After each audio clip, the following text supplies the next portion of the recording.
نے شروع کر دیا. بسم اللہ. بسم اللہ الرحمن الرحیم. تو ہم وضو اور غسل کا طریقہ ہم نے سیکھ لیا تھا. یعنی وضو کے فرائض 4 تھے اور غسل کے جو ہے وہ 3 فرائض تھے. یہ ہم نے سن لیا تھا.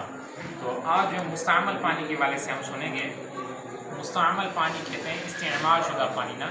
استعمال شدہ جیسے اب سردیاں بھی آہستہ آہستہ قریب شروع ہونے جا رہی ہیں نا. تو جیسے مستعمل پانی کا یہ ہوتا ہے کہ اگر پانی مستعمل پانی کہتے ہیں استعمال شدہ.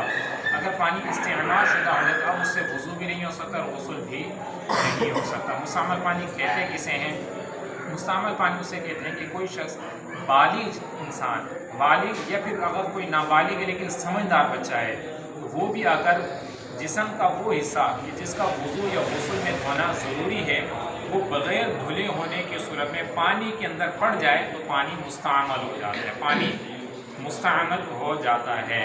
اب ایسی صورت میں اگر اسے وضو کریں گے تو وضو بھی نہیں ہوگا اور غسل کریں گے تو غسل بھی نہیں ہوگا. اس کی خیال رکھنا. جیسے مثال کے طور پر بالٹی تھی تو بالٹی کے اندر اگر وضو نہیں تھا کسی شخص کا، اب اس نے بغیر دھلا ہوا ہاتھ ابھی جیسے غسل کرنے کے لیے گیا ہے، جیسے ہی اس کے اندر ہاتھ ڈالے گا تو فوراً وہ پانی مستعمل ہو جائے گا. اس کا طریقہ یہ ہے کہ اس نے پہلے مگے سے وہ پانی تھوڑا سا نکالے اور پھر ہاتھ دھو لے. تھوڑا سا یہاں کونے تک گھٹنوں تک یہ ہاتھوں کو دھو لے.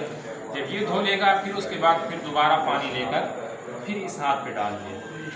اب یہ دھو لے گا. اب اگر بالفرض کوئی ہاتھ اگر اس کے اندر لگ بھی جاتا ہے تو پانی مستعمل نہیں کیونکہ پہلے ہاتھ دھو چکا ہے. یعنی اس صورت میں کوئی حرج نہیں ہے. ہاں ابھی ہاتھ دھویا بھی نہیں تھا اور بغیر دھلا ہوا ہاتھ اس کے اندر ڈال دیا تو پھر یہ پانی مستعمل ہو جائے گا. اس چیز کا خیال رکھنا یہ ضروری ہے. اللہ تعالیٰ کی بات میں ہم سب کو طہارت کے مسائل سیکھنے اس پر عمل کرنے کی توفیق عطا فرمائے. آمین.